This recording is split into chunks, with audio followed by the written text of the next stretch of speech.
Hello and welcome to Build Your Oshi, the show where I take your VTuber Oshi and teach you how to build them in Elden Ring. I'm your host, Calliope the Kingslayer, and in this episode of Build Your Oshi, we're going to be building the Rapper of... Wait. Sorry, that's the Reaper of Hololive English myth, Mori Calliope. Fuck it, modern day killers really must take fun. More often people taking lives, rocking knives and guns. To be a murder connoisseur is in the ruins of hell. Get used to luring the audience of Moe says cuz. Hey, here's a fun game you can play during this video. Take a shot of water every time I say the word death. You'll be super hydrated. Mori Calliope is a pink-haired Reaper's apprentice who debuted alongside the rest of the Hololive English mythcast way back in... Oh god. 2020. They've been going for 5 years?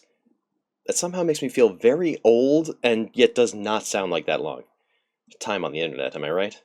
That doesn't matter either way, because Mori is kind of beyond time. As medical advancements over the 20th and 21st centuries increased the lifespan of humanity, Death Sensei has had a lot of time on his hands, and not a lot of souls. It became worthwhile to pursue alternative methods of reaping. Rather than horror, it was decided they'd go wholesome. The overwhelming positivity of interactions between Mori and her deadbeats causes their souls to be claimed by her just as well as if she'd sliced them with her scythe. Speaking of size, we're going to need one for the build. It's kind of iconic for a Reaper. Can't really go without it. Elden Ring has a weapon class, called Reapers in fact, containing 5 different scythes between the base game and the DLC. Considering the one DLC scythe is only obtainable after the very last and most difficult boss, we're certainly not going to be using that one for the build. That leaves us with the... No. No, not quite. Wait, this one's just called the Scythe? I mean, I guess that's fine, but what's the last one called? Oh yeah, it's all coming together. So the Gravesite is the obvious choice for our Ricky stand-in. The only problem is that it's not a static pickup, but an enemy drop. Luckily, unlike the Fire Knight's Greatsword for the Cinder build, the Gravesite drops from enemies that can be found before fighting even a single boss. The best place to farm for it is just beyond Stormvale Castle, and considering we also need a few other things in Liurnia, that marks our first destination. Stab! Gotcha! After trying for about an hour, I got impatient, and decided to take a short break.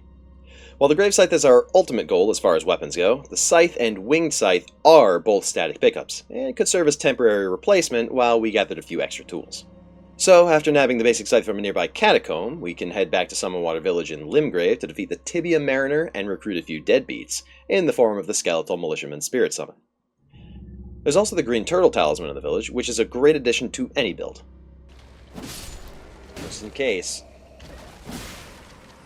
Just in case he wants to drop one. No fucking shot! That was stupid. That was fucking stupid. But I'll take it. You have got to be kidding me. I had a level dex for the regular scythe, and you're telling me this one random guy back in Limgrave just happened to be our lucky drop? It's fine. I'm not mad. We can reallocate our stuff at Rennala later. In the meantime, let's nab a couple other things we need for the build, like the glintstone staff from this random ghoul who always drops one for some reason, and the ancient death rancor spell from this one deathbird here in Liurnia. That's not good. Should've got the fucker twice. Okay. And he hit me 3 times and I died. You mother... Okay, alright then. I stepped into the fire. We're gonna go do the other... We're gonna... Yes. Oh my god. Fuck. Stop. Please. Please stop. Wait. Well, that... Oh, that was a fucking cinematic. That was kind of fucking awesome. Huh!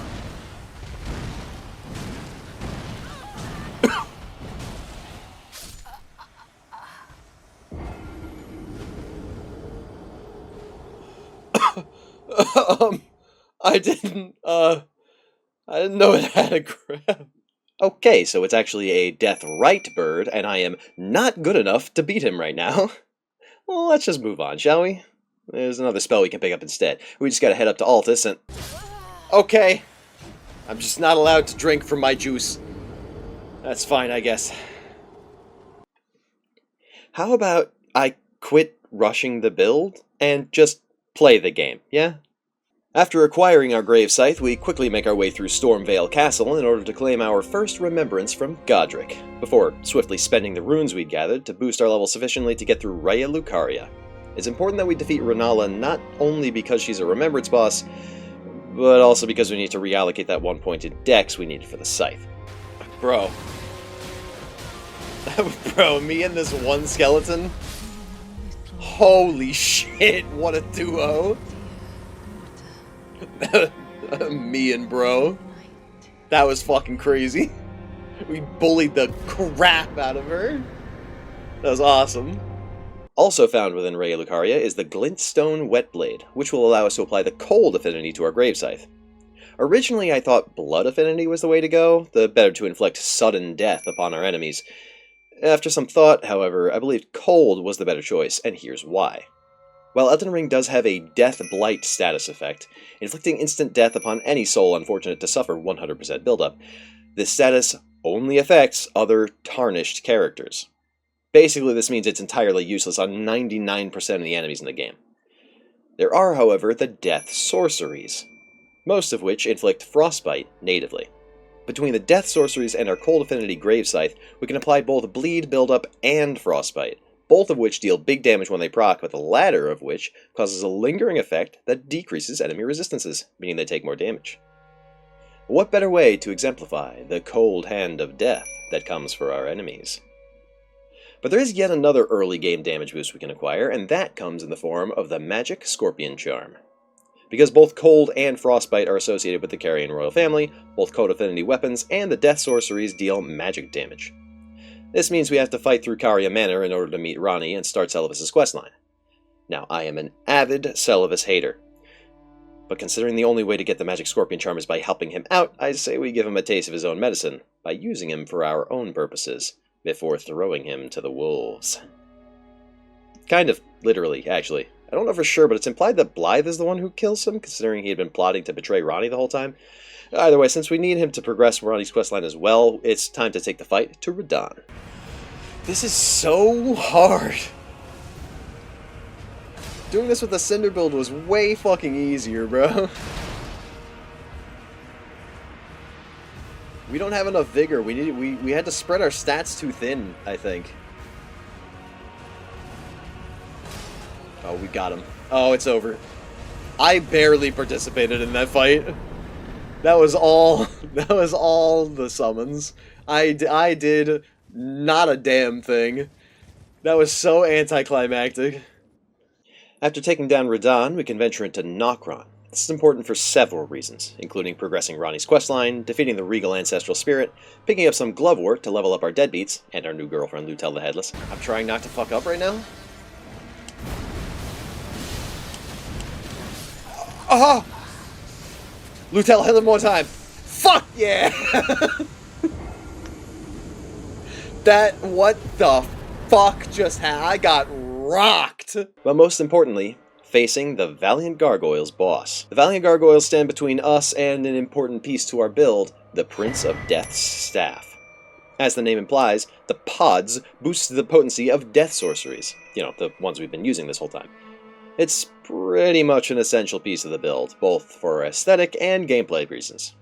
There are a few speed bumps here, though. Problem number one. There are two of them. Not great in any scenario, actually. But that's easily solved because... now there are two of us. Problem number two. They are immune to all status effects. This means all that good shit I've been talking about Frostbite, and even Bleed, does not apply in this scenario. I don't have a solution for that one.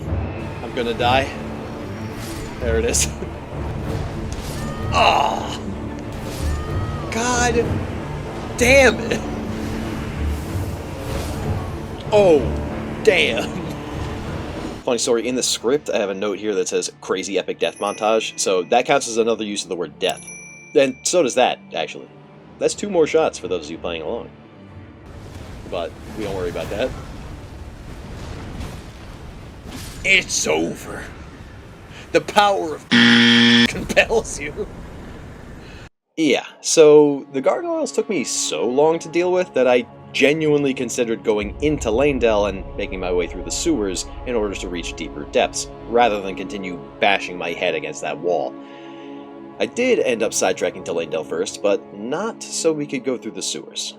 Until now, while we've had the Cold Affinity applied to our Gravesite, we've kinda just been using whatever Ash of War we happen to have access to at the time. First it was Spinning Strikes, which was kind of ass on a scythe, to be honest. Your range isn't as long as you think it is. Then it was Loretta Slash, which was okay, except that it almost always put me in a wildly disadvantageous position, because of the way it makes your character move. The reason we've been so pick up and play so far is because the Ash of War I actually intend to take to the endgame for this build is hard locked behind the Forbidden Lands.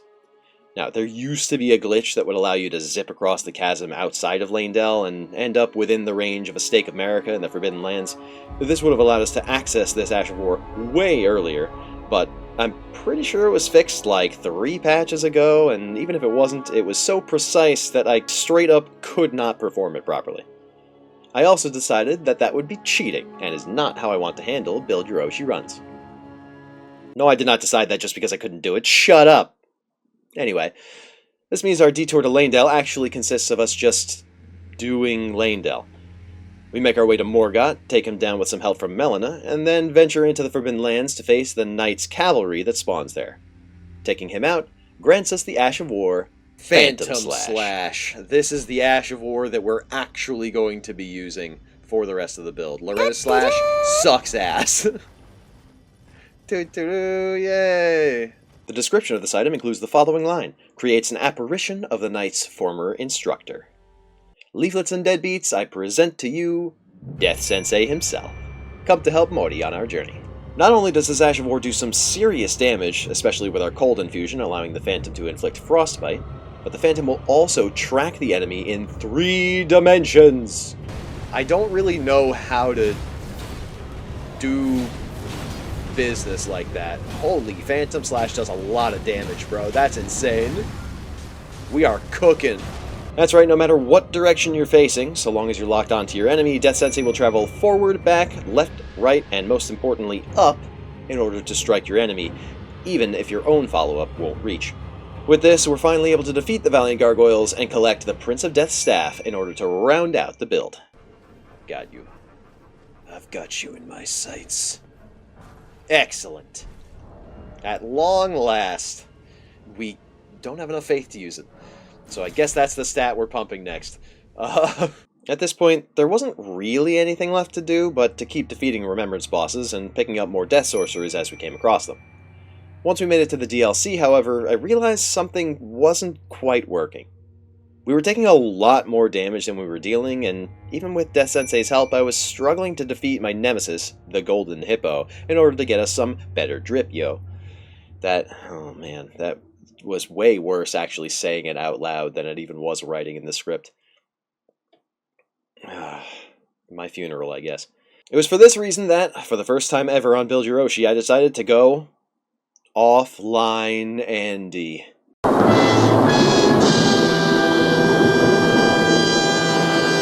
I ran around and picked up a few more Scattered Tree Blessings. That's not how you say that. You know that's not how you say that. Read the line again. I ran around and picked up a few more Shadow Tree Blessings, as well as a handful of talismans that may prove useful in compensating for our lack of damage output. The talismans we'd been using until now include the Magic Scorpion Charm, the Bull Goat's Talisman, the Green Turtle Talisman, and Taker's Cameo. Except in boss fights, because it's useless.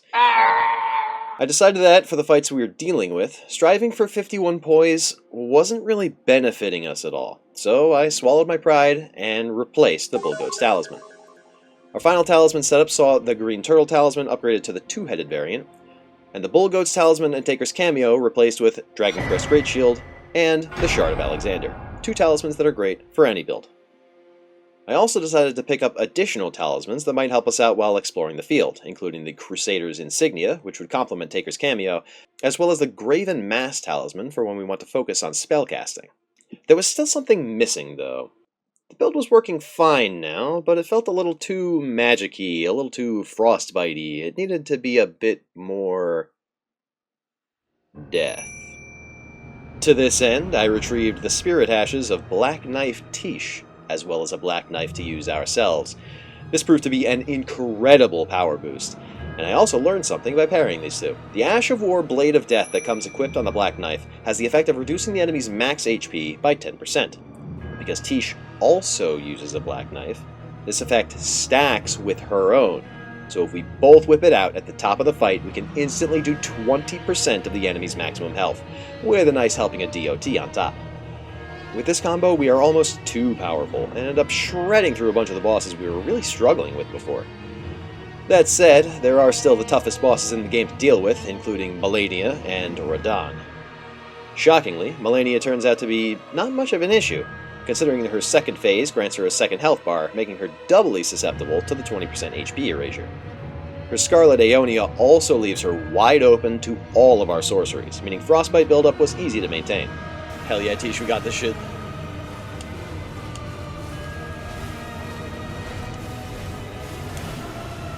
It's so over. Don't panic. Tish, how the fuck did you do that? That was insane. MVP, Black Knife Tish. Holy shit. I only feel a little bit robbed. Radahn, however, was as much of a challenge as ever, causing me to seriously reconsider the way the build was constructed.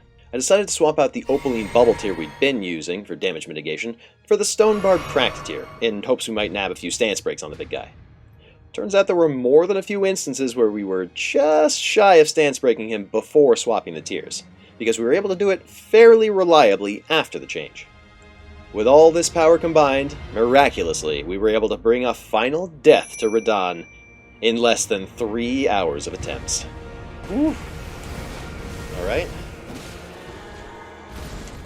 He's being incredibly forgiving right now. Don't die. Please, God, don't die! Let's fucking go! Hell yeah! Oh, what a run! That was fucking crazy! Oh my god! Oh my god! Yo! Holy shit! That was insane! How did we pull that out, bro? I was so locked in! Oh my god! That frostbite was nuts at the end there. That was insane that happened. Our final stats for this build consist of a 50 in Vigor, 30 in Mind, 25 in Endurance, a mere 17 in Strength and 13 in Dexterity to meet the Gravesite's minimum requirements, 60 Intelligence, 26 Faith, and 7 Arcane.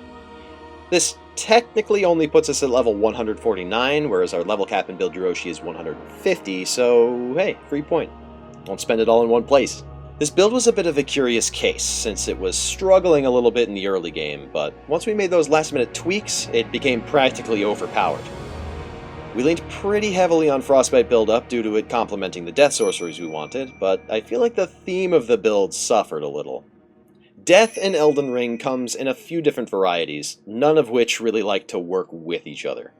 There are the death sorceries we went with, which focus on inflicting cold and magic damage.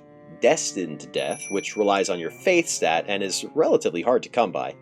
Death Blight, which is basically useless in a PvE setting. And then there's Bleed, which is technically death adjacent in that sort of sudden big blast of damage kind of way. While the skull-shaped projectiles of death sorceries like Rancor Call and the full-on skelly summoning of Tibia Mariners fits aesthetically, I feel like the Cold Hand of Death is a bit of a stretch thematically. If I were to do this build over again, or take it into New Game Plus, I might lean a little more into the Arcane stat and focus on the innate bleed buildup of both our Gravesite and the Obsidian Lamina we recovered from Ansbach after beating Consort Radahn. Might also boost up Faith far enough to use the Black Blade incantation from Malekith's Remembrance, since that also stacks with the Blade of Death debuff from our Black Knife. I don't know for sure if that will also work with Tish's version, but shaving 30% of an enemy's max HP is sure to be one hell of an opener. Despite our early difficulties, skill issues, I gotta rank Callie at an S tier for her stellar performance in the endgame. I still can't believe we shredded through Malenia and Consort Radahn in one stream. I guess it's true that death comes for all things. And that makes 34 shots for those of you that played the game. Before you go take that bathroom break, though, be sure to check out my Patreon so that you can vote on the next VTuber we build, and remember to like and subscribe to catch the next episode. Thank you guys so much for watching, and be sure to catch me live on twitch.tv/ConlaRedleaf to watch me play through these builds live. Thanks again, you guys, for watching. This build was a little bit different from what I'm used to. I'm glad that we got to the end of the game. I'm not a huge Hololive knower. I tend to know more about indie VTubers over here on the Twitch side than I do about Hololive and Nijisanji and those kinds of corpo VTubers, as they're referred to. So it took a little bit of extra research to kind of put some stuff together. Let me know if I did a good job. Please leave your comments down below. Like I said, check out the Patreon for suggestions and polls on the future builds that we have planned. Should have a poll up by the time this video is live, so if you're not on the Patreon and you're watching this on YouTube, you can sign up right now and go and vote in that poll. And then the next build will be ready to go. I'm always a little self-conscious about these off-the-cuff sections at the end, but I like having them because, yeah, it makes it authentic, I guess. I'm reading through the script the whole time, and I have thoughts of my own even as I'm doing it, so I want to talk to you guys. Thanks again for watching, and I'll catch you guys in the next video. Later.